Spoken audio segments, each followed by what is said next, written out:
Leadership should have stayed within the Prophet's family and that Ali, his son-in-law and cousin, should have taken over. They became known as Shias, shortened from Shi'ati Ali, the party of Ali. Every year Shias commemorate the killing of the Prophet's grandson Hussein ibn Ali at the Battle of Karbala in the year 680 with a festival called Muharram. They whip themselves into a bloody frenzy with metal chains or razor blades on strings until the streets run red. One of my father's friends is a Shia and he cries whenever he talks about Hussein's death at Karbala. He gets so emotional you would think the events had happened just the night before, not more than 1,300 years ago. Our own founder, Jinnah, was a Shia, and Benazir Bhutto's mother was also a Shia from Iran. Most Pakistanis are Sunnis like us, more than 80%, but within that we are again many groups. By far the biggest group is the Barelvis, who are named after a 19th century madrasa in Bareilly, which lies in the Indian state of Uttar Pradesh. Then we have the Deobandi, named after another famous 19th century madrasa in Uttar Pradesh, this time in the village of Deoband. They are very conservative and most of our madrasas are Deobandi. We also have the Hadith, people of the Hadith, who are Salafists. This group is more Arab influenced and even more conservative than the others. They are what the West calls fundamentalists. They don't accept our saints and shrines. Many Pakistanis are also mystical people and gather at Sufi shrines to dance and worship. Each of these strands has many different subgroups. The Mufti on Kushal Street was a member of Tablighi Jamaat, a Deobandi group that holds a huge rally every year at its headquarters in Rawalpindi, near Lahore, attended by millions of people. Our last dictator General Zia used to go there, and in the 1980s, under his regime, the Tablighis became very powerful. Many of the imams appointed to preach in army barracks were Tablighis, and army officers would often take leave and go on preaching tours for the group. One night, after the Mufti had failed to persuade our landlady to cancel our lease, he gathered some of the influential people and elders of our mohalla into a delegation and turned up at our door. There were 7 people, some other senior Tablighis, a mosque keeper, a former jihadi and a shopkeeper, and they filled our small house. My father seemed worried and shooed us into the other room, but the house was small so we could hear every word. I am representing the ulama and Tablighian and Taliban, Mullah Ghulam Allah said, referring to not just one but 2 organizations of Muslim scholars to give himself gravitas. I am representing good Muslims and we all think your girls' school is haram and a blasphemy. You should close it. Girls should not be going to school, he continued. A girl is so sacred she should be in purdah, and so private that there is no lady's name in the Quran as God doesn't want her to be named. My father could listen no more. Maryam is mentioned everywhere in the Quran. Was she not a woman and a good woman at that? No, said the mullah. She is only there to prove that Isa, Jesus, was the son of Maryam, not the son of God. That may be, replied my father. But I am pointing out that the Quran names Maryam. The Mufti started to object, but my father had had enough. Turning to the group, he said, when this gentleman passes me on the street, I look to him and greet him, but he doesn't answer, he just bows his head. The mullah looked down, embarrassed, because greeting someone properly is important in Islam. You run the haram school, he said. That's why I don't want to greet you. Then one of the other men spoke up. I'd heard you were an infidel, he said to my father, but there are Qurans in your room. Of course there are, replied my father, astonished that his faith would be questioned. I am a Muslim. Let's get back to the subject of the school, said the Mufti, who could see the discussion was not going his way. There are men in the reception area of the school, and they see the girls enter, and this is very bad. I have a solution, said my father. The school has another gate. The girls will enter through that. The Mullah clearly wasn't happy as he wanted the school closed altogether. But the elders were happy with this compromise and they left. My father suspected this would not be the end of the matter. What we knew and they didn't was that the Mufti's own niece attended the school in secret. So a few days later my father called the Mufti's elder brother, the girl's father. I am very tired of your brother, he said. What kind of mullah is he? He's driving us crazy. Can you help to get him off our backs? I'm afraid I can't help you, Ziauddin, he replied. I have trouble in my home too. He lives with us and has told his wife that she must observe purdah from us and that our wives must observe purdah from him, all in this small space.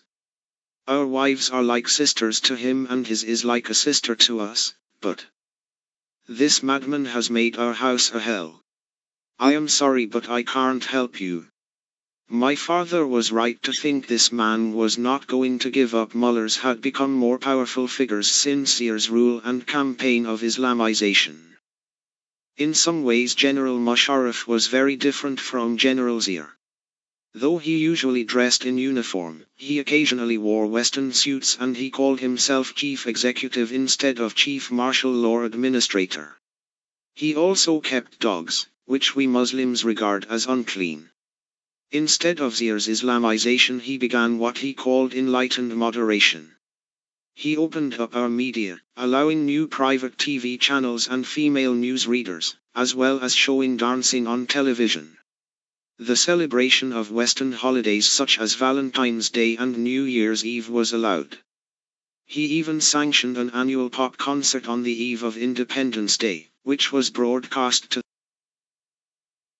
something which our democratic rulers hadn't even been Arzer, and abolished the law that for a woman to prove she was raped, she had to produce 4 male witnesses. He appointed the first woman governor of the state bank and the first women airline pilots and coast guards. He even announced we would have female guards at Jinnah's tomb in Karachi. However, in our Pashtun homeland of the northwest frontier province things were very different. In 2002 Musharraf held elections for controlled democracy. They were strange elections as the main party leaders Nawaz Sharif and Benazir Bhutto were in exile. In our province these elections brought what we called a mullah government to power. The Mutahida Majlis-e Armal, MMA, alliance was a group of 5 religious parties including the Jamiat Ulema-e Islam, JUI, which ran the madrasas where the Taliban were trained. People jokingly referred to the MMA as the Mullah Military Alliance and said they got elected because they had Musharraf's support. But some people supported them because the very religious Pashtuns were angry at the American invasion of Afghanistan and the removal of the Taliban from power there. Our area had always been more conservative than most of the rest of Pakistan. During the Afghan Jihad many madrasas had been built, most of them funded by Saudi money, and many young men had passed through them as it was free education. That was the start of what my father calls the Arabization of Pakistan. Then 9/11 had made this militancy more mainstream. Sometimes when I walked along the main road I saw chalked messages on the sides of buildings. Contact us for jihad training, they would say, listing a phone number to call. In those days jihadi groups were free to do whatever they wanted. You could see them openly collecting contributions and recruiting men. There was even a headmaster from Shangla who would boast that his greatest success was to send 10 boys in grade 9 for jihad training in Kashmir. The MMA government banned CD and DVD shops and wanted to create a morality police like the Afghan Taliban had set up. The idea was they would be able to stop a woman accompanied by a man and require her to prove that the man was her relative. Thankfully, our Supreme Court stopped this. Then MMA activists launched attacks on cinemas and tore down billboards with pictures of women, or blacked them out with paint. They even snatched female mannequins from clothing shops. They harassed men wearing Western-style shirts and trousers instead of the traditional shalwar kameez and insisted women cover their heads. It was as though they wanted to remove all traces of womankind from public life. My father's high school opened in 2003. That first year they had boys and girls together, but by 2004 the climate had changed, so it was unthinkable to have girls and boys in the same class. That changing climate made Malala bold. One of the school clerks told my father that the Mufti kept coming into school and demanding why we girls were still using the main entrance. He said that one day, when a male member of staff took a female teacher out to the main road to get a rickshaw, the Maulana asked, "Why did this man escort her to the road? Is he her brother?" "No," replied the clerk, "he is a colleague." "That is wrong," said the Maulana. My father told the clerk to call him next time he saw the Maulana. When the call came, my father and the Islamic studies teacher went out to confront him. "Maulana, you have driven me to the wall," my father said. "Who are you? You are crazy. You need to go to a doctor. You think I enter the school and take my clothes off? When you see a boy and a girl you see a scandal. They are school children. I think you should go and see Dr. Haider Ali." Dr. Haider Ali was a well-known psychiatrist in our area, so to say, "Shall we take you to Dr. Haider Ali?" meant, "Are you mad?" The Mufti went quiet. He took off his turban and put it in my father's lap. For us a turban is a public symbol of chivalry and Pashtunas, and for a man to lose his turban is considered a great humiliation. But then he started up again. "I never said those things to your clerk. He is lying." My father had had enough. "You have no business here," he shouted. "Go away." The Mufti had failed to close our school, but his interference was an indication of how our country was changing. My father was worried. He and his fellow activists were holding endless meetings. These were no longer just about stopping people cutting down trees, but were also about education and democracy. In 2004, after resisting pressure from Washington for more than 2.5 years, General Musharraf sent the army into the federally administered tribal areas, FATR, 7 agencies that lie along the border with Afghanistan, where the government had little control. The Americans claimed that Al-Qaeda militants who had fled from Afghanistan during the US bombing were using the areas as a safe haven, taking advantage of our Pashtun hospitality. From there they were running training camps and launching raids across the border on NATO troops. For us in Swat this was very close to home. One of the agencies, Bajor, is next to Swat. The people who live in the FATR are all from Pashtun tribes like us Yousafzai, and live on both sides of the border with Afghanistan. The tribal agencies were created in British times as a buffer zone between Afghanistan and what was then India, and they are still run in the same way, administered by tribal chiefs or elders known as Maliks. Unfortunately, the Maliks make little difference. In truth, the tribal areas are not governed at all. They are forgotten places of harsh rocky valleys where people scrape by on smuggling. The average annual income is just $250, half the Pakistani average. They have very few hospitals and schools, particularly for girls, and political parties were not allowed there until recently. Hardly any women from these areas can read. The people are renowned for their fierceness and independence, as you can see if you read any of the old British accounts. Our army had never before gone into the FATR. Instead they had maintained indirect control in the same way the British had, relying on the Pashtun recruited frontier corps rather than regular soldiers. Sending in the regular army was a tough decision. Not only did our army and ISI have long links with some of the militants, but it also meant our troops would be fighting their own Pashtun brothers. The first tribal area that the army entered was South Waziristan, in March 2004. Predictably, the local people saw it as an attack on their way of life. All the men there carry weapons and hundreds of soldiers were killed when the locals revolted. The army was in shock. Some men refused to fight, not wishing to battle their own people. They retreated after just 12 days and reached what they called a negotiated peace settlement with local militant leaders like Nek Mohammed. This involved the army bribing them to halt all attacks and keep out foreign fighters. The militants simply used the cash to buy more weapons and resumed their activities. A few months later came the first attack on Pakistan by a US drone. On the 17th of June, 2004, an unmanned Predator dropped a Hellfire missile on Nek Mohammed in South Waziristan, apparently while he was giving an interview by satellite phone. He and the men around him were killed instantly. Local people had no idea what it was back then. We did not know that the Americans could do such a thing. Whatever you thought about Nek Mohammed, we were not at war with the Americans and were shocked that they would launch attacks from the sky on our soil.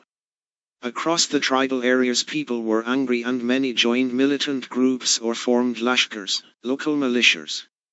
Then there were more attacks.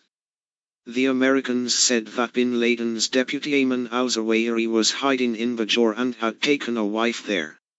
In January 2006, a drone supposedly targeting him landed on a village called Damodar, destroying 3 houses and killing 18 people. The Americans said he had been tipped off and escaped. That same year, on the 30th of October, another US Predator hit her madrasa on a hill near the main town of Kar, killing 82 people, many of them young boys. The Americans said it was the Al-Qaeda training camp which had featured in the group's videos and that the hill was riddled with tunnels and gun emplacements. Within a few hours of the attack, an influential local cleric called Fachar Mohammed, who had run the madrasa, announced that the deaths would be avenged by suicide bombings against Pakistani soldiers. My father and his friends were worried and called together local elders and leaders for a peace conference. It was a bitterly cold night in January, but 150 people gathered. "It's coming here," my father warned. "The fire is reaching the valley. Let's put out the flames of militancy before they reach here."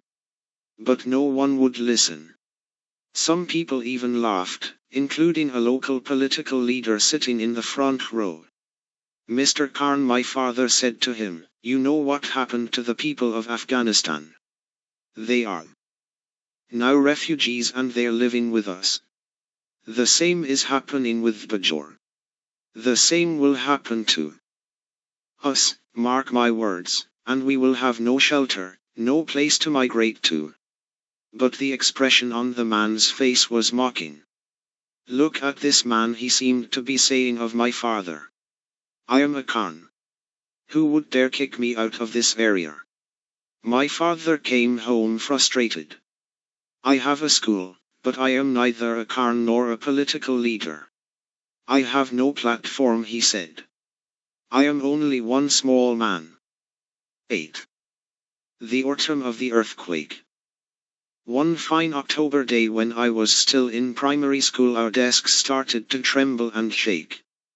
Our classes were still mixed at that age, and all the boys and girls yelled, "Earthquake." We ran outside as we had been taught to do. All the children gathered around our teachers as chicks swarm to a mother hen. Swat lies on a geological fault line and we often had earthquakes, but this felt different. All the buildings around us seemed to be shaking and the rumbling didn't stop. Most of us were crying and our teachers were praying. Miss Ruby, one of my favorite teachers, told us to stop crying and to stay calm, it would soon be over. Once the shaking had stopped, we were all sent home. We found our mother sitting in a chair holding the Quran, reciting verses over and over. Whenever there is trouble, people pray a lot. She was relieved to see us and hugged us, tears streaming down her face. But the aftershocks kept coming all afternoon, so we remained very scared. We had moved again. We would move 7 times by the time I was 13 and were living in an apartment building. It was high for Mingora, 2 stories with a big water tank on the roof. My mother was terrified it would collapse on top of us, so we kept going outside. My father did not get home till late that evening, as he had been busy checking all the other school buildings. When nightfall came, there were still tremors and my mother was in a state of panic.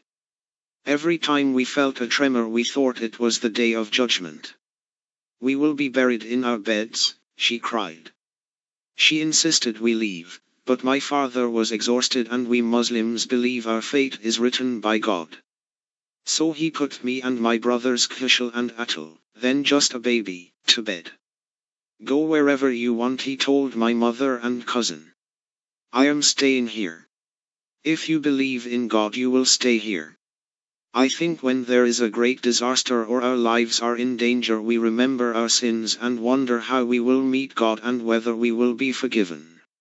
But God has also given us the power to forget, so that when the tragedy is over we carry on as normal. I trusted in my father's faith, but I also shared my mother's very real concerns. That earthquake of the 8th of October 2005 turned out to be one of the worst in history. It was 7.6 on the Richter scale and was felt as far away as Kabul and Delhi. Our town of Mingora was largely spared, just a few buildings collapsed, but neighboring Kashmir and the northern areas of Pakistan were devastated. Even in Islamabad buildings collapsed. It took a while for us to realize how bad it was. When the TV news began to show the devastation, we saw that entire villages had been turned to dust. Landslides blocked access to the worst affected parts and all the phones and power lines were down. The earthquake had affected 30,000 square kilometers, an area as big as the American state of Connecticut. The numbers were unbelievable. More than 73,000 people had been killed and 128,000 injured, many of them permanently disabled. Around 3.5 million people had lost their homes. Roads, bridges, water and power had all gone. Places we had visited like Balako were almost completely destroyed. Many of those killed were children who, like me, had been at school that morning. Some 6,400 schools were turned to rubble and 18,000 children lost their lives. We remembered how scared we had been that morning and started raising money at school. Everyone brought what they could. My father went to everybody he knew, asking for donations of food, clothing and money, and I helped my mother collect blankets. My father raised money from the Swat Association of Private Schools and the Global Peace Council to add to what we had collected at school. The total came to more than 1 million rupees. A publishing company in Lahore which supplied our school books sent 5 trucks of food and other essentials. We were terribly worried about our family in Shanglar, jammed between those narrow mountains. Finally we got news from a cousin. In my father's small village 8 people had been killed and many homes destroyed. One of them was the house of the local cleric, Maulana Kadam, which fell down crushing his 4 beautiful daughters. I wanted to go to Shanglar with my father and the trucks, but he told me it would be too dangerous. When he returned a few days later, he was ashen. He told us that the last part of the journey had been very difficult. Much of the road had collapsed into the river and large boulders had fallen and blocked the way. Our family and friends said they had thought it was the end of the world. They described the roar of rocks sliding down hills and everyone running out of their houses reciting the Quran, the screams as roofs crashed down and the howls of the buffaloes and goats. As the tremors continued, they had spent the entire day outdoors and then the night too, huddling together for warmth, even though it was bitterly cold in the mountains. To start with, the only rescue workers who came were a few from a locally based foreign aid agency and volunteers from the Tehreek-e Sharia-e Mohammadi (TNSM), or Movement for the Enforcement of Islamic Law, the group founded by Sufi Muhammad that had sent men to fight in Afghanistan. Sufi Muhammad had been in jail since 2002 when Musharraf arrested a number of militant leaders after American pressure, but his organization still continued and was being run by his son-in-law Maulana Fazlullah. It was hard for the authorities to reach places like Shangla because most of the roads and bridges had gone and local government had been wiped out throughout the region. We saw an official from the United Nations say on television that it was the worst logistical nightmare that the UN had ever faced. General Musharraf called it a test of the nation and announced that the army had set up Operation Lifeline. Our army likes giving their operations names. There were lots of pictures on the news of army helicopters laden with supplies and tents, but in many of the small valleys the helicopters could not land and the aid packages they dropped often rolled down slopes into rivers. In some places, when the helicopters flew in, the locals all rushed underneath them, which meant they could not drop supplies safely. But some aid did get in. The Americans were quick as they had thousands of troops and hundreds of helicopters in Afghanistan, so could easily fly in supplies and show they were helping us in our hour of need, though some crews covered the American markings on their helicopters, fearing attack. For many in the remote areas it was the first time they had seen a foreigner. Most of the volunteers came from Islamic charities or organizations, but some of these were fronts for militant groups. The most visible of all was Jamaat-ul-Dawar, Judy, the welfare wing of Lashkar-Taiba. Let had close links to the ISI and was set up to liberate Kashmir, which we believe should be part of Pakistan, not India, as its population is mostly Muslim. The leader of LET is a fiery professor from Lahore called Hafiz Saeed, who is often on television calling on people to attack India. When the earthquake happened and our government did little to help, Judy set up relief camps patrolled by men with Kalashnikovs and walkie-talkies. Everyone knew these men belonged to LET, and soon their black and white banners with crossed swords were flying everywhere in the mountains and valleys. In the town of Muzaffarabad in Azad Kashmir, the Judy even set up a large field hospital with X-ray machines, an operating theatre, a well-stocked pharmacy and a dental department. Doctors and surgeons offered their services along with thousands of young volunteers. Earthquake victims praised the activists who had trudged up and down mountains and through shattered valleys carrying medical help to remote regions no one else had bothered with. They helped clear and rebuild destroyed villages as well as leading prayers and burying bodies. Even today, when most of the foreign aid agencies have gone, shattered buildings still line the roadside and people are still waiting for compensation from the government to build new houses. The Judy banners and helpers are still present. My cousin who was studying in the UK said they raised lots of money from Pakistanis living there. People later said that some of this money had been diverted to finance a plot to bomb planes traveling from Britain to the US. With such a large number of people killed, there were many children orphaned, 11,000 of them. In our culture, orphans are usually taken in by the extended family, but the earthquake was so bad that entire families had been wiped out or lost everything, so were in no position to take in children. The government promised they would all be looked after by the state, but that felt as empty as most government promises. My father heard that many of the boys were taken in by the Judy and housed in their madrasas. In Pakistan, madrasas are a kind of welfare system as they give free food and lodging, but their teaching does not follow a normal curriculum. The boys learn the Quran by heart, rocking back and forth as they recite. They learn that there is no such thing as science or literature, that dinosaurs never existed and that man never went to the moon. The whole nation was in shock for a long time after the earthquake. Already so unlucky with our politicians and military dictators, now, on top of everything else, we had to deal with a natural disaster. Mullahs from the TNSM preached that the earthquake was a warning from God. If we did not mend our ways and introduce Shariat or Islamic law, they shouted in their thundering voices, more severe punishment would come. Part 2. The Valley of Death. Rabab Manjir Waqt Tair show the Kali Quartar Taliban Reg Kali Dina farewell music.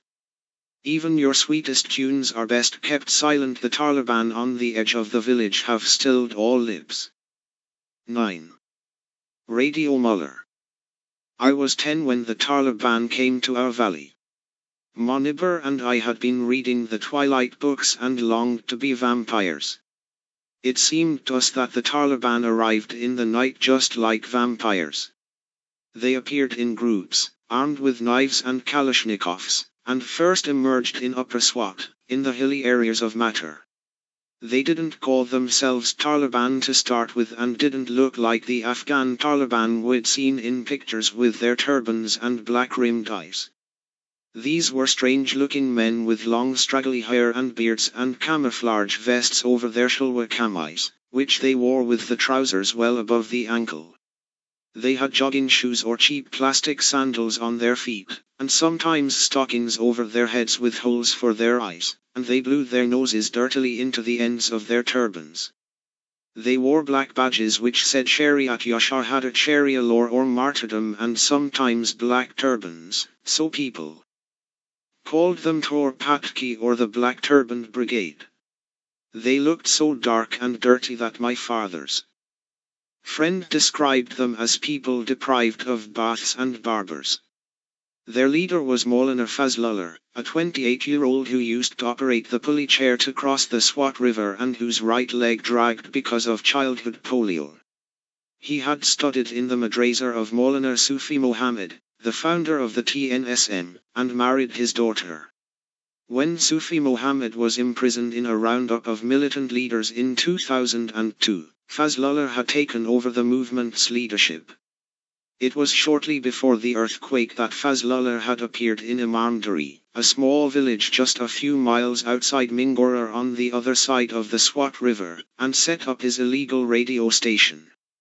In our valley we received most of our information from the radio because so many had no TV or are illiterate. Soon everyone seemed to be talking about the radio station. It became known as Muller FM and Fazlullah as the Radio Muller. It broadcast every night from 8 to 10 and again in the morning from 7 to 9. In the beginning Fazlullah was very wise. He introduced himself as an Islamic reformer and an interpreter of the Quran. My mother is very devout, and to start with she liked Fazlullah.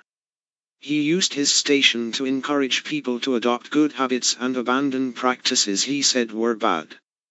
He said men should keep their beards but give up smoking and using the tobacco they liked to chew. He said people should stop using heroin, and chas, which is our word for hashish. He told people the correct way to do their ablutions for prayers, which body part to wash first. He even told people how they should wash their private parts. Sometimes his voice was reasonable, like when adults are trying to persuade you to do something you don't want to, and sometimes it was scary and full of fire. Often he would weep as he spoke of his love for Islam. Usually he spoke for a while, then his deputy Shah Duran came on air, a man who used to sell snacks from a tricycle in the bazaar. They warned people to stop listening to music, watching movies and dancing. Sinful acts like these had caused the earthquake, Fazlullah thundered, and if people didn't stop they would again invite the wrath of God. Mullahs often misinterpret the Quran and Hadith when they teach them in our country, as few people understand the original Arabic. Fazlullah exploited this ignorance. Is he right, Arba? I asked my father. I remembered how frightening the earthquake had been. No, Johnny, he replied. He is just fooling people. My father said the radio station was the talk of the staff room. By then our schools had about 70 teachers, around 40 men and 30 women. Some of the teachers were anti-Fazlullah but many supported him. People thought that he was a good interpreter of the Holy Quran and admired his charisma. They liked his talk of bringing back Islamic law as everyone was frustrated with the Pakistani justice system, which had replaced ours when we were merged into the country. Cases such as land disputes, common in our area, which used to be resolved quickly now took 10 years to come to court. Everyone wanted to see the back of the corrupt government officials sent into the valley. It was almost as if they thought Fazlullah would recreate our old princely state from the time of the Wali. Within 6 months people were getting rid of their TVs, DVDs and CDs Fazlullah's men collected them into huge heaps on the streets and set them on fire, creating clouds of thick black smoke that reached high into the sky. Hundreds of CD and DVD shops closed voluntarily and their owners were paid compensation by the Taliban. My brothers and I were worried as we loved our TV, but my father reassured us that we were not getting rid of it. To be safe we moved it into a cupboard and watched it with the volume low. The Taliban were known to listen at people's doors then force their way in, take the TVs and smash them to pieces on the street. Fazlullah hated the Bollywood movies we so loved, which he denounced as un-Islamic. Only the radio was allowed, and all music except for Taliban songs was declared haram. One day my father went to visit a friend in hospital and found lots of patients listening to cassettes of Fazlullah's sermons. You must meet Maulana Fazlullah, people told him. He's a great scholar. He's actually a high school dropout whose real name isn't even Fazlullah, my father retorted, but they wouldn't listen. My father became depressed because people had begun to embrace Fazlullah's words and his religious romanticism.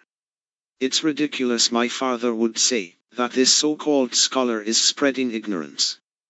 Fazlullah was particularly popular in remote areas where people remembered how TNSM volunteers had helped during the earthquake when the government was nowhere to be seen.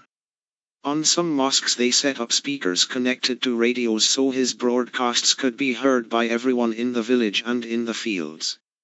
The most popular part of his show came every evening when he would read out people's names.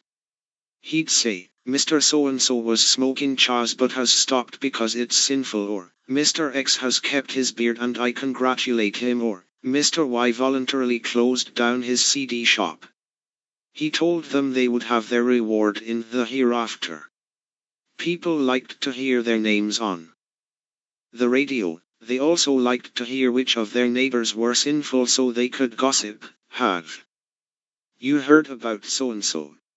Mullah FM made jokes about the army. Fazlullah denounced Pakistani government officials as infidels and said they were opposed to bringing in Sharia law. He said that if they did not implement it, his men would enforce it and tear them to pieces. One of his favorite subjects was the injustice of the feudal system of the Khans. Poor people were happy to see the Khans getting their comeuppance. They saw Fazlullah as a kind of Robin Hood and believed that when Fazlullah took over he would give the Khans land to the poor. Some of the Khans fled. My father was against Khanism but he said the Taliban were worse. My father's friend Hidayatullah had become a government official in Peshawar and warned us. This is how these militants work. They want to win the hearts and minds of the people, so they first see what the local problems are and target those responsible, and that way they get the support of the silent majority. That's what they did in Waziristan when they went after kidnappers and bandits. After, when they get power, they behave like the criminals they once hunted down. Fazlullah's broadcasts were often aimed at women. He must have known that many of our men were away from home, working in coal mines in the south or on building sites in the Gulf. Sometimes he would say, "Men, go outside now. I am talking to the women." Then he'd say, "Women are meant to fulfill their responsibilities in the home. Only in emergencies can they go outside, but then they must wear the veil." Sometimes his men would display the fancy clothes that they said they had taken from decadent women to shame them. My friends at school said their mothers listened to the radio Mullah, although our headmistress, Madam Mariam, told us not to. At home we only had my grandfather's old radio, which was broken, but my mother's friends all listened and told her what they heard. They praised Fazlullah and talked of his long hair, the way he rode a horse and behaved like the Prophet. Women would tell him their dreams and he would pray for them. My mother enjoyed these stories, but my father was horrified. I was confused by Fazlullah's words. In the Holy Quran it is not written that men should go outside and women should work all day in the home. In our Islamic studies class at school we used to write essays entitled How the Prophet Lived. We learned that the first wife of the Prophet was a businesswoman called Khadijah. She was 15 years older than him, and she had been married before, yet he still married her. I also knew from watching my own mother that Pashtun women are very powerful and strong. Her mother, my grandmother, had looked after all 8 children alone after my grandfather had an accident and broke his pelvis and could not leave his bed for 8 years. A man goes out to work, he earns a wage, he comes back home, he eats, he sleeps. That's what he does. Our men think earning money and ordering around others is where power lies. They don't think power is in the hands of the woman who takes care of everyone all day long, and gives birth to their children. In our house my mother managed everything because my father was so busy. It was my mother who would wake up early in the morning, iron our school clothes, make our breakfast and teach us how to behave. It was my mother who would go to the market, shop for us and cook. All those things she did. In the first year of the Taliban I had 2 operations, one to take out my appendix and the other to remove my tonsils. Kushal had his appendix out too. It was my mother who took us to hospital. My father just visited us and brought ice cream. Yet my mother still believed it was written in the Quran that women should not go out and women should not talk to men other than relatives they cannot marry. My father would say to her, "Pekai, purdah is not only in the veil, purdah is in the heart." Lots of women were so moved by what Fazlullah said that they gave him gold and money, particularly in poor villages or households where the husbands were working abroad. Tables were set up for the women to hand over their wedding bangles and necklaces, and women queued up to do so or sent their sons. Some gave their life savings, believing that this would make God happy. He began building a vast red brick headquarters in Imamduri, complete with a madrasa, a mosque and walls and levees to protect it from the Swat River. No one knew where he got the cement and iron bars from, but the workforce was local. Every village had to take turns sending their men for a day to help build it. One day one of our Urdu teachers, Nawab Ali, told my father, "I won't be coming to school tomorrow." When my father asked why, he explained it was his village's turn to work on Fazlullah's buildings. "Your prime responsibility is to teach the students," replied my father. "No, I have to do this," said Nawab Ali. My father came home fuming. If people volunteered in the same way to construct schools or roads or even clear the river of plastic wrappers, by God, Pakistan would become a paradise within a year, he said. The only charity they know is to give to mosque and madrasa. A few weeks later the same teacher told him that he could no longer teach girls as the Maulana doesn't like it. My father tried to change his mind. I agree that female teachers should educate girls, he said. But first we need to educate our girls so they can become teachers. One day Sufi Muhammad proclaimed from jail that there should be no education for women even at girls' madrasas. If someone can show any example in history where Islam allows a female madrasa, they can come and piss on my beard, he said. Then the radio mullah turned his attention to schools. He began speaking against school administrators and congratulating girls by name who left school. Miss So-and-so has stopped going to school and will go to heaven, he'd say, or Miss X of Y village has stopped education at class 5. I congratulate her. Girls like me who still went to school he called buffaloes and sheep. My friends and I couldn't understand why it was so wrong. Why don't they want girls to go to school? I asked my father. They are scared of the pen, he replied. Then another teacher at our school, a maths teacher with long hair, also refused to teach girls. My father fired him, but some other teachers were worried and sent a delegation to his office. Sir, don't do this, they pleaded. These are bad days. Let him stay and we will cover for him. Every day it seemed a new edict came. Fazlullah closed beauty parlors and banned shaving, so there was no work for barbers. My father, who only has a mustache, insisted he would not grow a beard for the Taliban. The Taliban told women not to go to the bazaar.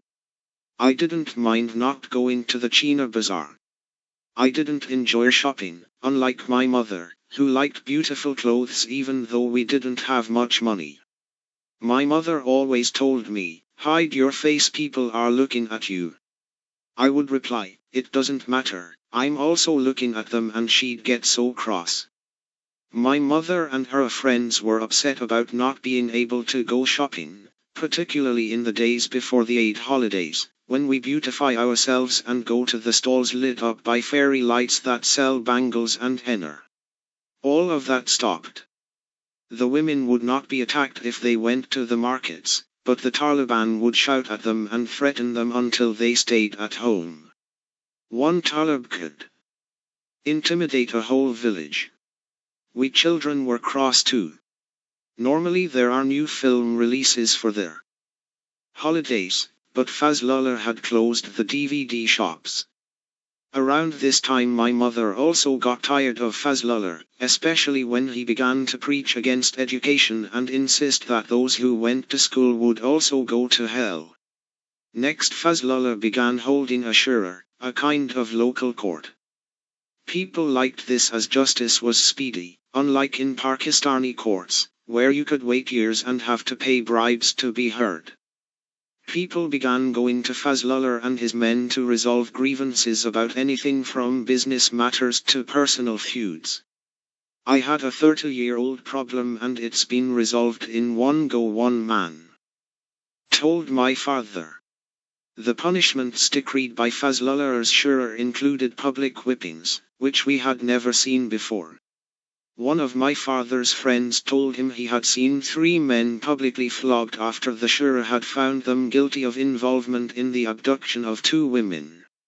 A stage was set up near Fazlullah's center, and after going to hear him give Friday prayers, hundreds of people gathered to watch the floggings, shouting Allahu Akbar.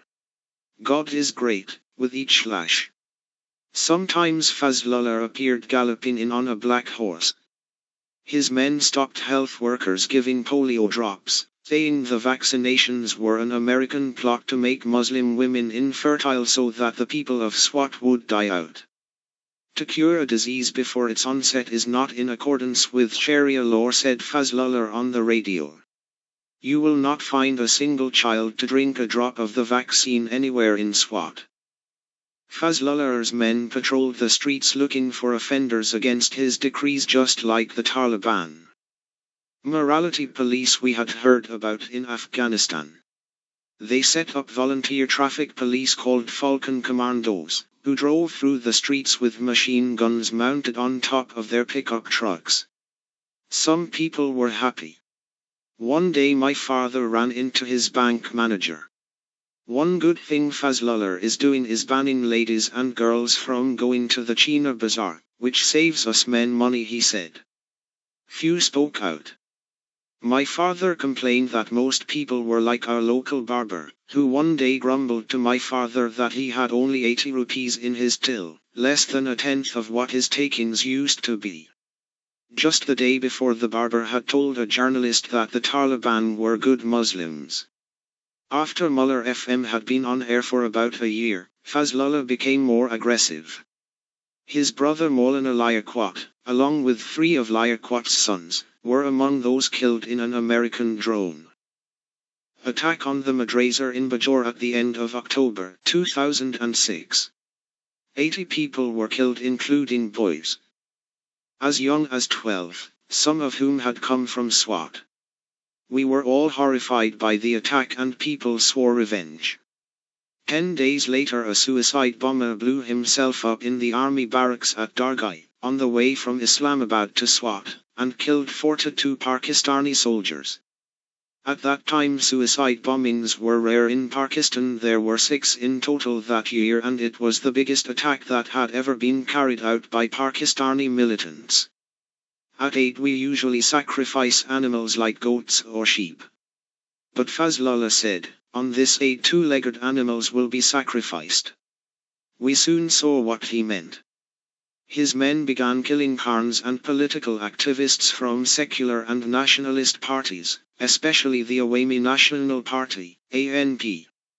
In January 2007, a close friend of one of my father's friends was kidnapped in his village by 80 masked gunmen.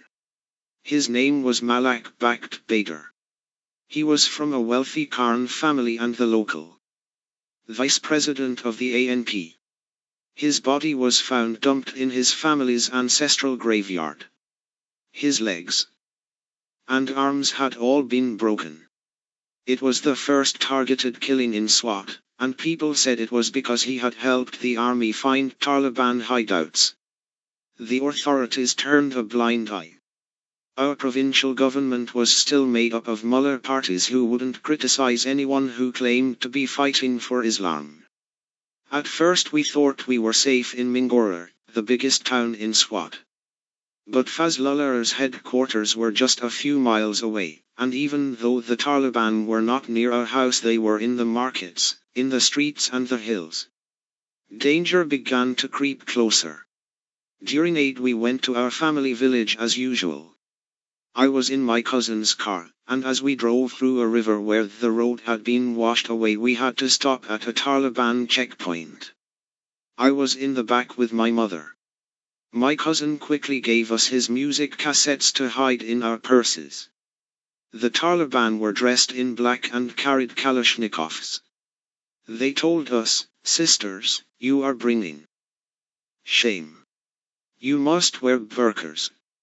When we arrived back at school after Eid, we saw a letter taped to the gate. "Sir, the school you are running is Western and infidel," it said. "You teach girls and have a uniform that is UN Islamic. Stop this or you will be in trouble and your children will weep and cry for you." It was signed, Fidain of Islam. My father decided to change the boys' uniform from shirt and trousers to shalwar kameez, baggy pajama-like trousers and a long shirt. Ours remained a royal blue shalwar kameez with a white dupatta, or head scarf, and we were advised to keep our heads covered coming in and out of school. His friend Hidayatullah told him to stand firm. "Sayuddin, you have charisma, you can speak up and organize against them," he said. "Life isn't just about taking in oxygen and giving out carbon dioxide. You can stay there accepting everything from the Taliban, or you can make a stand against them." My father told us what Hidayatullah had said. He then wrote a letter to the Daily Azadi, our local newspaper. "To the Fidain of Islam, or Islamic sacrificers, this is not the right way to implement Islam," he wrote. "Please don't harm my children because the God you believe in is the same God they pray to every day. You can take my life but please don't kill my school children." When my father saw the newspaper he was very unhappy. The letter had been buried on an inside page and the editor had published his name and the address of the school, which my father had not expected him to do. But lots of people called to congratulate him. "You have put the first stone in standing water," they said. "Now we will have the courage to speak." 10. Toffees, tennis balls and the Booders of Swat. First the Taliban took our music, then our Booders, then our history. One of our favorite things was going on school trips. We were lucky to live in a paradise like Swat with so many beautiful places to visit: waterfalls, lakes, the ski resort, the Wali's Palace, the Buddha statues, the tomb of Akhund of Swat. All these places told our special story. We would talk about the trips for weeks beforehand, then, when the day finally came, we dressed up in our best clothes and piled into buses along with pots of chicken and rice for a picnic. Some of us had cameras and took photographs. At the end of the day my father would make us all take turns standing on a rock and tell stories about what we had seen. When Fazlullah came there were no more school trips. Girls were not supposed to be seen outside. The Taliban destroyed the Buddhist statues and stupas where we played, which had been there for thousands of years and were a part of our history from the time of the Kushan kings. They believed any statue or painting was haram, sinful and therefore prohibited. One black day they even dynamited the face of the Jehanabad Buddha, which was carved into a hillside just half an hour's drive from Mingora and towered 23 feet into the sky. Archaeologists say it was almost as important as the Buddhas of Bamiyan, which the Afghan Taliban blew up. It took them 2 goes to destroy it. The first time they drilled holes in the rock and filled them with dynamite, but that didn't work. A few weeks later, on the 8th of October 2007, they tried again. This time they obliterated the Buddha's face, which had watched over the valley since the 7th century. The Taliban became the enemy of fine arts, culture and our history. The Swat Museum moved its collection away for safekeeping. They destroyed everything old and brought nothing new.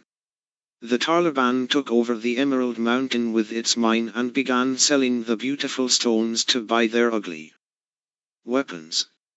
They took money from the people who chopped down our precious trees for timber and then demanded more money to let their trucks pass. Their radio coverage spread across the valley and neighboring districts. Though we still had our television, they had switched off the cable channels. Manibur and I could no longer watch our favorite Bollywood shows like Shararat or Making Mischief. It seemed like the Taliban didn't want us to do anything. They even banned one of our favorite board games called Carom, in which we flicked counters across a wooden board. We heard stories that the Taliban would hear children laughing and burst into the room and smash the boards. We felt like the Taliban saw us as little dolls to control, telling us what to do and how to dress. I thought if God wanted us to be like that, He wouldn't have made us all different. One day we found our teacher Miss Hamder in floods of tears. Her husband was a policeman in the small town of Matter, and Fazlullah's men had stormed in and some police officers had been killed, including her husband. It was the first Taliban attack on the police in our valley. Soon they had taken over many villages. The black and white flags of Fazlullah's TNSM started appearing on police stations. The militants would enter villages with megaphones and the police would flee. In a short time they had taken over 59 villages and set up their own parallel administrations. Policemen were so scared of being killed that they took out adverts in the newspapers to announce they had left the force. All this happened and nobody did a thing. It was as though everyone was in a trance. My father said people had been seduced by Fazlullah. Some joined his men, thinking they would have better lives. My father tried to counter their propaganda, but it was hard. I have no militants and no FM radio, he joked. He even dared to enter the Radio Muller's own village one day to speak at a school. He crossed the river in one of the metal boxes suspended from a pulley that we use as makeshift bridges. On the way he saw smoke so high it touched the clouds, the blackest smoke he'd ever seen. At first he thought it might be a brick factory, but as he approached he saw bearded figures in turbans burning TVs and computers. In the school my father told the people, "I saw your villagers burning these things. Don't you realize the only ones who will profit are the companies in Japan, who will just make more?" Someone came up to him and whispered, "Don't speak anymore in this way, it's risky." Meanwhile the authorities, like most people, did nothing. It felt as though the whole country was going mad. The rest of Pakistan was preoccupied with something else. The Taliban had moved right into the heart of our nation's capital, Islamabad. We saw pictures on the news of what people were calling the Burqa Brigade, young women and girls like us in burqas with sticks, attacking CD and DVD shops in bazaars in the center of Islamabad. The women were from Jamia Hafsa, the biggest female madrasa in our country and part of Lal Masjid, the Red Mosque in Islamabad. It was built in 1965 and got its name from its red walls. It's just a few blocks from Parliament and the headquarters of ISI, and many government officials and military used to pray there. The mosque has two madrasas, one for girls and one for boys, which had been used for years to recruit and train volunteers to fight in Afghanistan and Kashmir. It was run by two brothers, Abdul Aziz and Abdul Rashid, and had become a center for spreading propaganda about bin Laden, whom Abdul Rashid had met in Kandahar when visiting Mullah Omar. The brothers were famed for their fiery sermons and attracted thousands of worshippers, particularly after 9/11. When President Musharraf agreed to help America in the war on terror, the mosque broke off its long links with the military and became a center of protest against the government. Abdul Rashid was even accused of being part of a plot to blow up Musharraf's convoy in Rawalpindi in December 2003. Investigators said the explosives used had been stored in Lal Masjid. But a few months later he was cleared. When Musharraf sent troops into the Fatah, starting with Waziristan in 2004, the brothers led a campaign declaring the military action UN Islamic. They had their own website and pirate FM station on which they broadcast, just like Fazlullah. Around the same time as our Taliban were emerging in Swat, the girls of the Red Mosque Madrasa began terrorizing the streets of Islamabad. They raided houses they claimed were being used as massage centers, they kidnapped women they said were prostitutes and closed down DVD shops. Again making bonfires of CDs and DVDs. When it suits the Taliban, women can be vocal and visible. The head of the madrasa was Hassan, the wife of the elder brother, Abdul Aziz, and she even boasted that she had trained many of her girls to become suicide bombers. The mosque also set up its own courts to dispense Islamic justice, saying the state had failed. Their militants kidnapped policemen and ransacked government buildings. The Musharraf government didn't seem to know what to do. This was perhaps because the military had been so attached to the mosque. But by the middle of 2007 the situation was so bad that people began to worry the militants could take over the capital. It was almost unbelievable. Islamabad is usually a quiet, orderly place, very different to the rest of our country. Finally, on the evening of the 3rd of July, commandos with tanks and armored personnel carriers surrounded the mosque. They cut off the electricity in the area, and as dusk fell there was a sudden burst of gunfire and explosions. The troops blasted holes in the wall surrounding the mosque and fired mortars at the compound as helicopter gunships hovered overhead. Over loudspeakers they called for the girls to surrender. Many of the militants in the mosque had fought in Afghanistan or Kashmir. They barricaded themselves and the madrasa students inside concrete bunkers with sandbags. Worried parents gathered outside, calling their daughters on mobile phones, begging them to come out. Some of the girls refused, saying their teachers had taught them that to become a martyr is a glorious thing. The next evening a small group of girls emerged. Hidden among them was Abdul Aziz, disguised in a burqa, along with his daughter. But his wife and younger brother stayed inside, along with many students, and there were daily exchanges of gunfire between the militants and the troops outside. The militants had RPGs and petrol bombs made from Sprite bottles.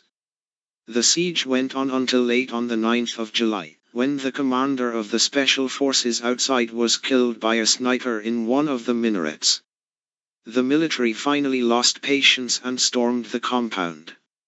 They called it Operation Silence, although it was very loud. Never had there been such a battle in the heart of our capital. Commandos fought from room to room for hours until they finally tracked Abdul Rashid and his followers to a basement where they killed him. By nightfall on the 10th of July, when the siege was finally over, around 100 people had been killed, including several soldiers and a number of children. The news showed shocking pictures of the wreckage, everywhere blood and broken glass, and dead bodies. We all watched in horror. Some of the students at the two madrasas were from Swat. How could something like that happen in our capital city and in a mosque? A mosque is a sacred place for us. It was after the Red Mosque siege that the Swat Taliban changed. On the 12th of July, which I remember because it was my birthday, Fazlullah gave a radio address that was quite different to his previous ones. He raged against the Lal Masjid attack and vowed to avenge the death of Abdul Rashid. Then he declared war on the Pakistani government. This was the start of real trouble. Fazlullah could now carry out his threats and mobilize support for his Taliban in the name of Lal Masjid. A few days later they attacked an army convoy traveling in the direction of Swat and killed 13 soldiers. The backlash wasn't just in Swat. There was an enormous protest by tribesmen in Bajor and a wave of suicide bombings across the country. There was one ray of hope: Benazir Bhutto was returning. The Americans were worried that their ally, General Musharraf, was too unpopular in Pakistan to be effective against the Taliban, so they had helped broker an unlikely power-sharing deal. The plan was that Musharraf would finally take off his uniform and be a civilian president, supported by Benazir's party. In return he would drop corruption charges against her and her husband and agree to hold elections, which everyone assumed would result in Benazir becoming prime minister. No Pakistani, including my father, thought this deal would work, as Musharraf and Benazir hated each other. Benazir had been in exile since I was 2 years old, but I had heard so much about her from my father and was very excited that she would return and we might have a woman leader once more. It was because of Benazir that girls like me could think of speaking out and becoming politicians. She was our role model. She symbolized the end of dictatorship and the beginning of democracy, as well as sending a message of hope and strength to the rest of the world. She was also our only political leader to speak out against the militants and even offered to help American troops hunt for bin Laden inside Pakistani borders. Some people obviously did not like that. On the 18th of October 2007 we were all glued to the TV as she walked down the steps of the plane in Karachi and wept as she stepped onto Pakistani soil after almost 9 years in exile. When she paraded on an open-top bus through the streets, hundreds of thousands of people flocked to see her. They had traveled from all over the country and many of them were carrying small children. Some released white doves, one of which flew to perch on Benazir's shoulder. The crowds were so large that the bus moved at a walking pace. We stopped watching after a while as it was clearly going to take hours. I had gone to bed when just before midnight the militants struck. Benazir's bus was blown up in a wave of orange flame. My father told me the news when I woke up the next morning. He and his friends were in such a state of shock that they had not gone to bed.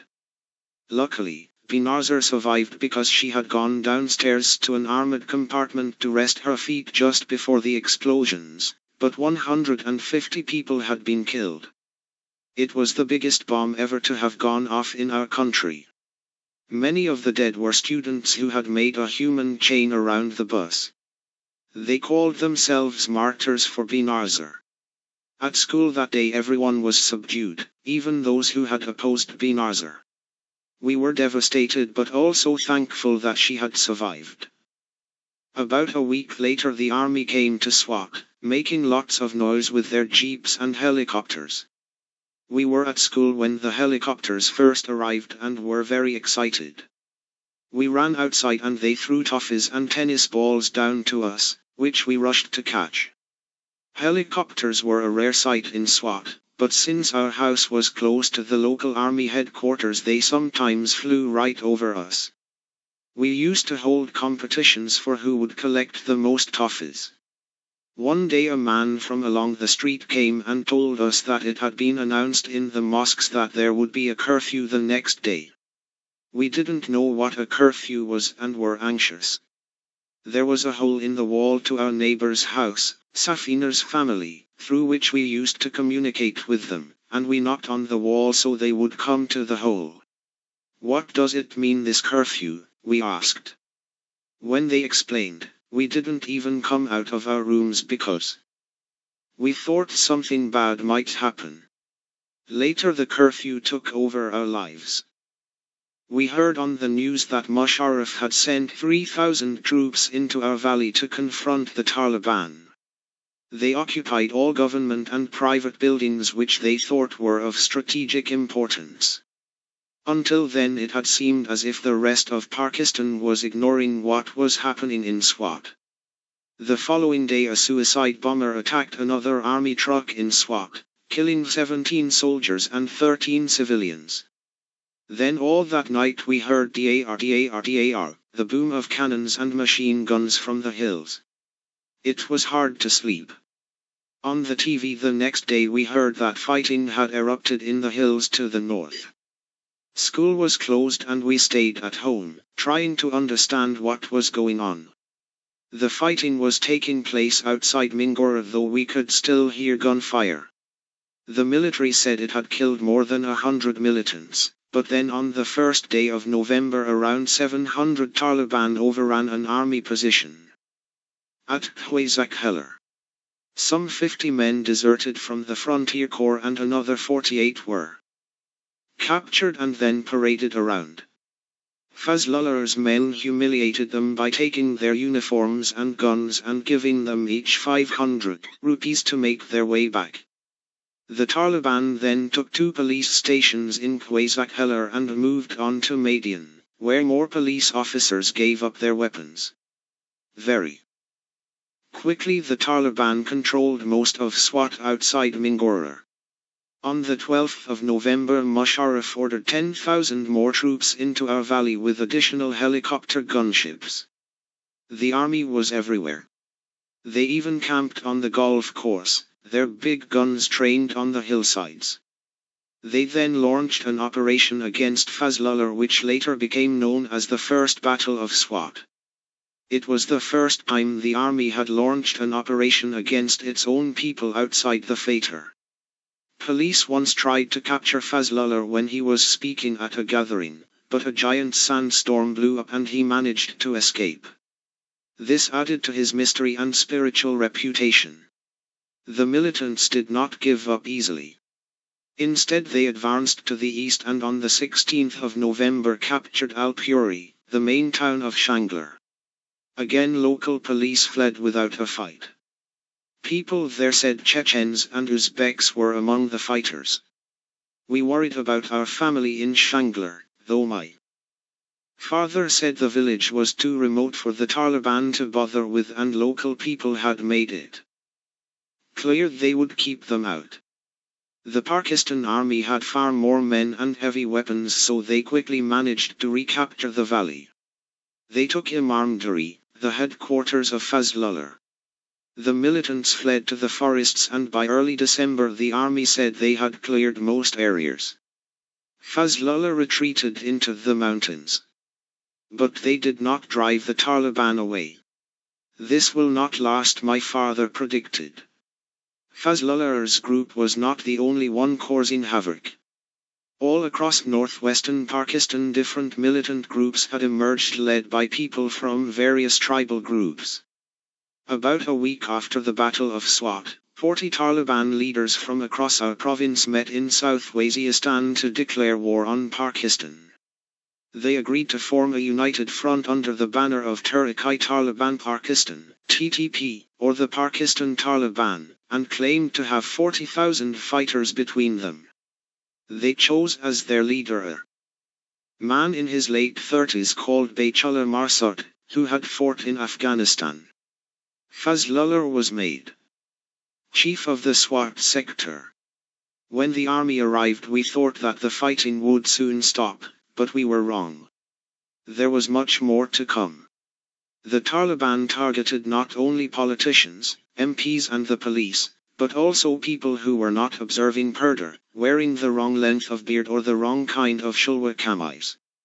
On the 27th of December, Benazir Bhutto addressed an election rally in Liaquat Bay, the park in Rawalpindi where our first Prime Minister, Liaquat Ali, was assassinated. We will defeat the forces of extremism and militancy with the power of the people, she declared to loud cheers. She was in a special bulletproof Toyota Land Cruiser, and as it left the park she stood up on the seat and popped her head through the sunroof to wave to supporters. Suddenly there was the crack of gunfire and an explosion as a suicide bomber blew himself up by the side of her vehicle. Benazir slid back down. The Musharraf government later said she hit her head on the roof handle. Other people said she had been shot. We were watching the TV when the news came through. My grandmother said, Benazir will become Shaheed, meaning she would die an honorable death. We all started crying and praying for her. When we learned she was dead, my heart said to me, why don't you go there and fight for women's rights? We were looking forward to democracy, and now people asked, if Benazir can die, nobody is safe. It felt as if my country was running out of hope. Musharraf blamed Benazir's death on Baichullah Marsad, the TTP leader, and released a transcript of an intercepted phone call that was supposed to be between him and a fellow militant discussing the attack. Baichullah denied responsibility, which was unusual for the Taliban. We used to have Islamic studies teachers, Qari Sahibs, who came to our home to teach the Quran to me and other local children. By the time the Taliban came, I had finished my recitation of the complete Quran, what we call Khatam al-Quran, much to the delight of Barber, my grandfather the cleric. We recite in Arabic, and most people don't actually know what the verses mean, but I had also started learning them in translation.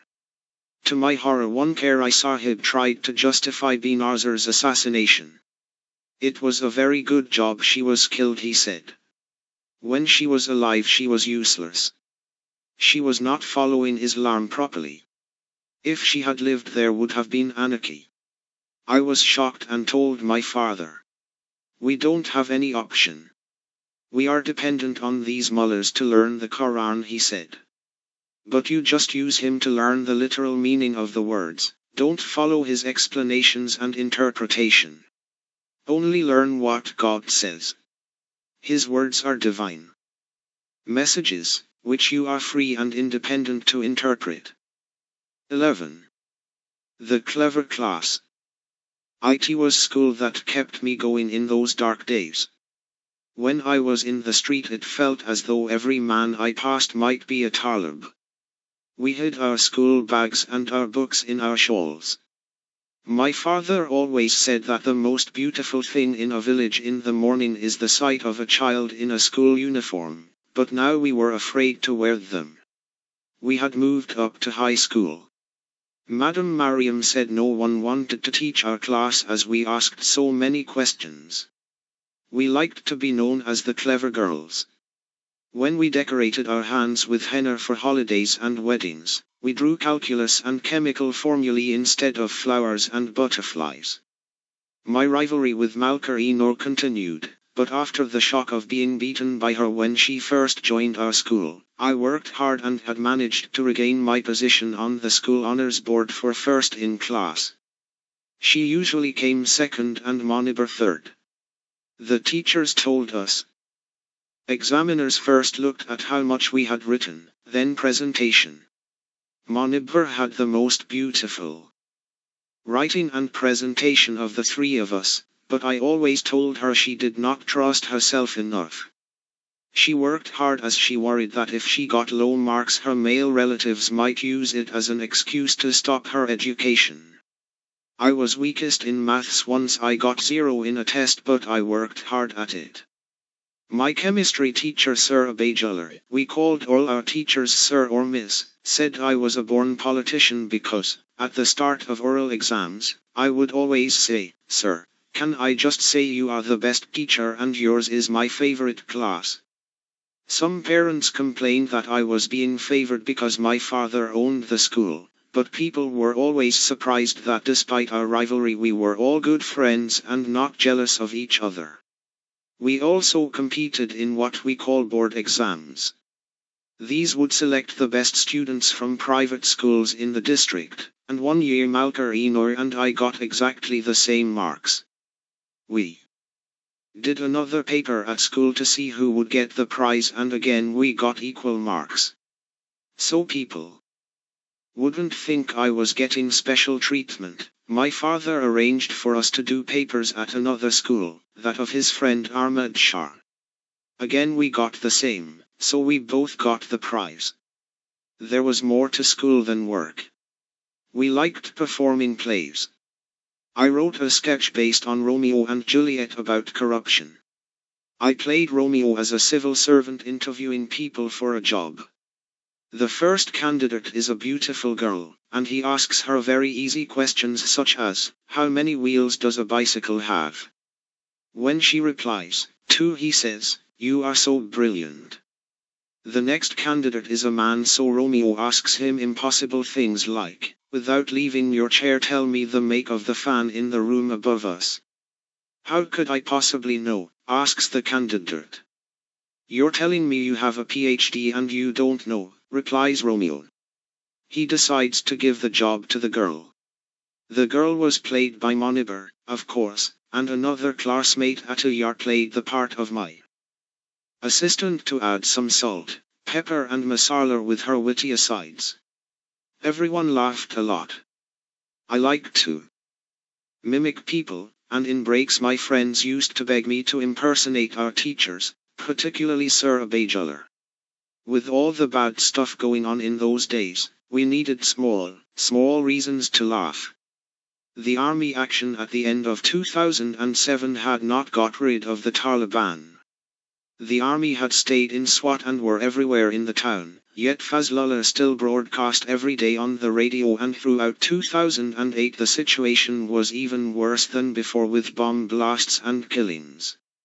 All we talked about in those days was the army and the Taliban and the feeling that we were caught between the two. Atiyar used to tease me by saying, "Taliban is good, army not good." I replied, "If there is a snake and a lion coming to attack us, what would we say is good, the snake or lion?" Our school was a haven from the horrors outside. All the other girls in my class wanted to be doctors, but I decided I wanted to be an inventor and make an anti-Taliban machine which would sniff them out and destroy their guns. But of course at school we were under threat too, and some of my friends dropped out. Fazlullah kept broadcasting that girls should stay at home, and his men had started blowing up schools, usually during nighttime curfew when the children were not there. The first school to be blown up was Shawar Zaingay, a government girls' primary school in Matter. We couldn't believe anyone would do such a thing. Then many more bombings followed, almost every day. Even in Mingora, there were explosions. Twice bombs went off when I was in the kitchen. So close by that the whole house rattled and the fan above the window fell down. I became very scared of going into the kitchen and would only run in and out. On the last day of February 2008 I was in the kitchen when we heard an enormous blast. It was ear-shatteringly loud and obviously close by. As we always did, we called to each other to make sure we were all safe. Kester, Pisho, Barbie, Kushel, Atul. Then we heard sirens, one after another as if all the ambulances of Mingora were passing. A suicide bomber had struck in the basketball court at Haji Barber High School. Funeral prayers had been underway for a popular local police officer, Javed Iqbal, who had been killed by a suicide bomber in a remote area while trying to escape from the Taliban. He was from Mingora, and his body had been brought back for the funeral and a police salute. Now the Taliban had bombed the mourners. More than 55 people were killed, including Javed Iqbal's young son and many people we knew. 10 members of Moniber's family were there and were either killed or injured. Moniber was devastated and the whole town was in shock. There were condolences in every mosque. "Are you scared now?" I asked my father. "At night our fear is strong, Johnny," he told me, "but in the morning, in the light, we find our courage again, and this is true for my family. We were scared, but our fear was not as strong as our courage. We must rid our valley of the Taliban, and then no one has to feel this fear," he said. In times of crisis we Pashtuns resort to the old trusted ways, so in 2008 elders in Swat created an assembly called the Qaumi Jirga to challenge Fazlullah. 3 local men, Mukhtar Khan Yousafzai, Khurshid KKG and Zahid Khan, went from Hujra to Hujra persuading elders to join together. The senior elder was a white-bearded man of 74 called Abdul Khan Khalik, who had been one of the Queen's bodyguards when she had visited Swat to stay with our wali. Even though my father was not an elder or a Khan, he was chosen as spokesperson as he was not afraid to speak out.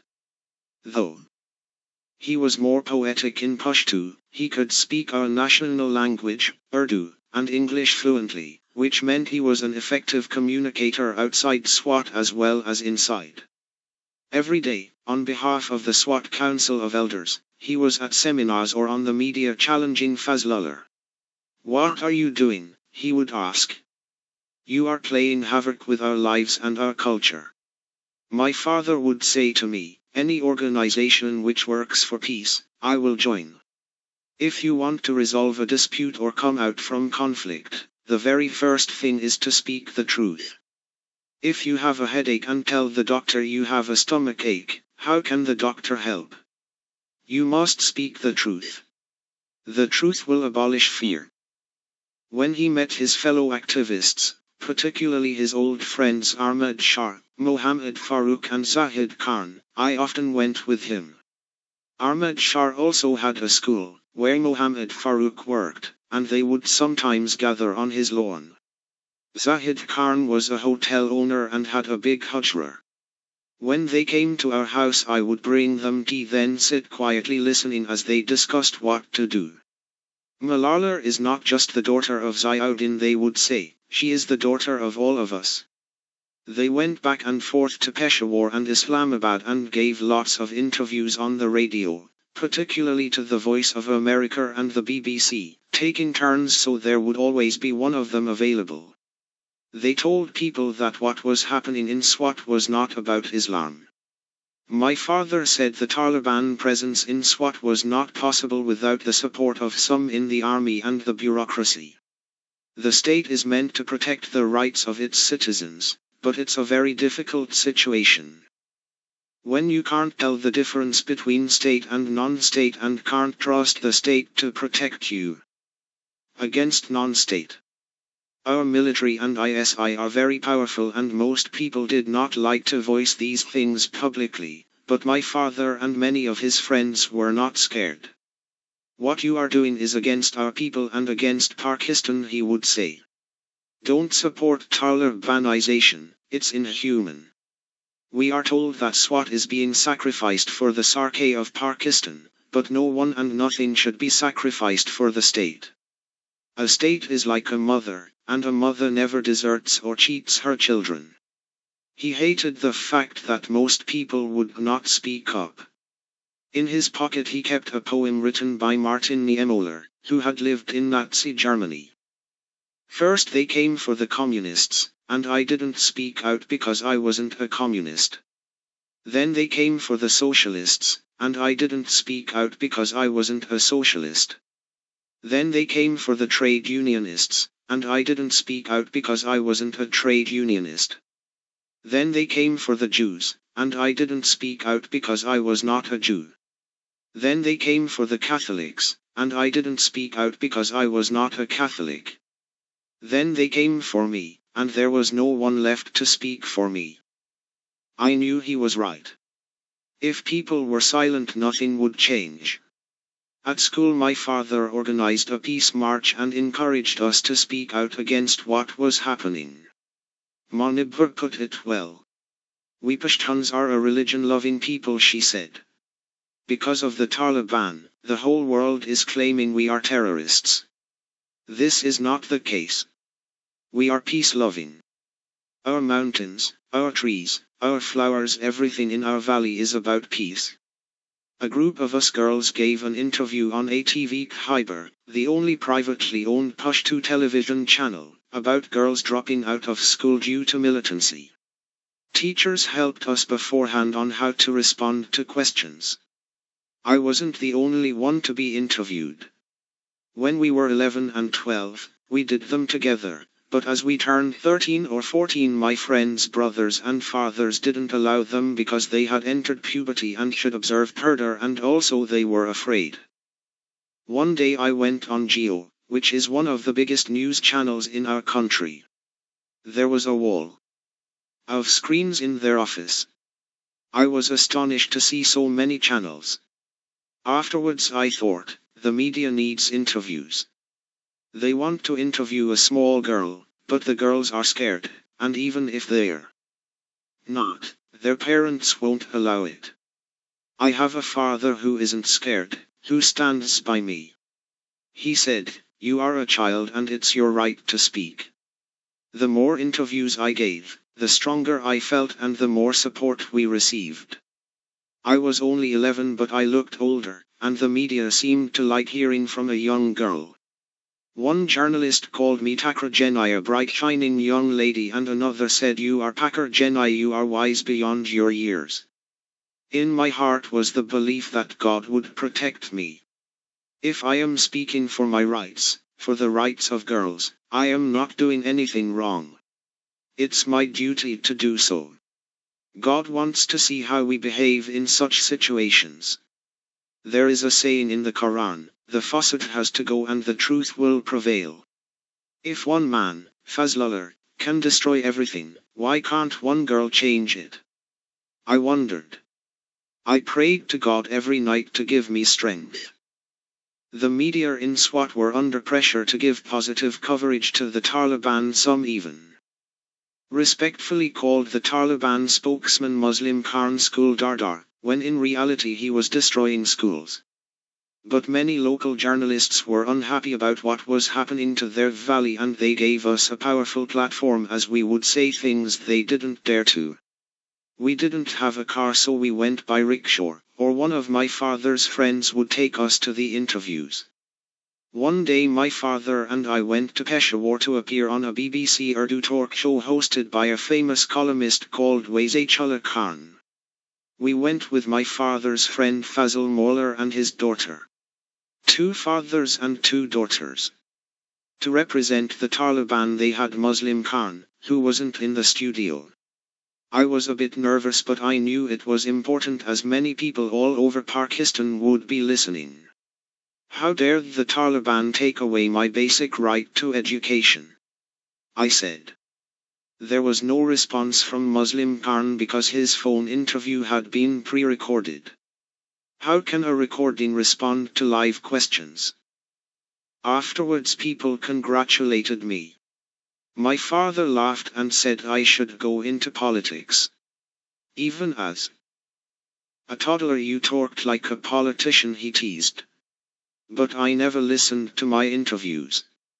I knew these were very small steps. Our words were like the eucalyptus blossoms of spring tossed away on the wind. The destruction of schools continued.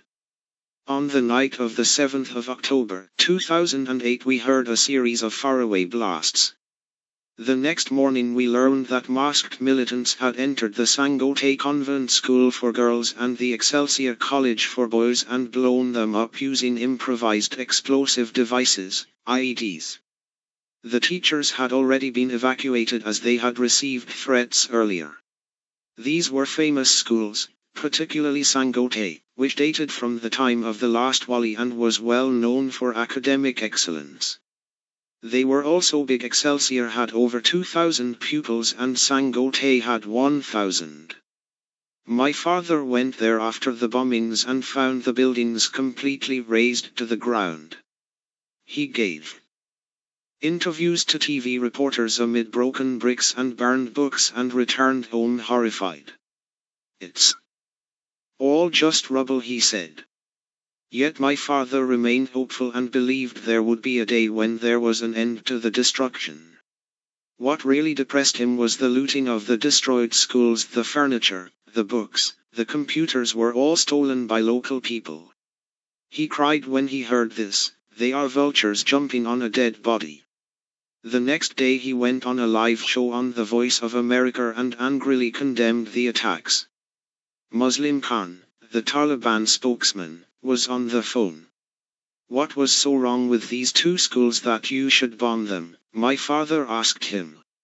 Muslim Khan said that Sangote was a convent school teaching Christianity and that Excelsior was co-educational, teaching girls and boys together. Both things are false, replied my father. Sangote school has been there since the 1960s and never converted anyone to Christianity. In fact, some of them converted to Islam. And Excelsior is only co-educational in the primary section. Muslim Khan didn't answer. What about their own daughters? I asked my father. Don't they want them to learn?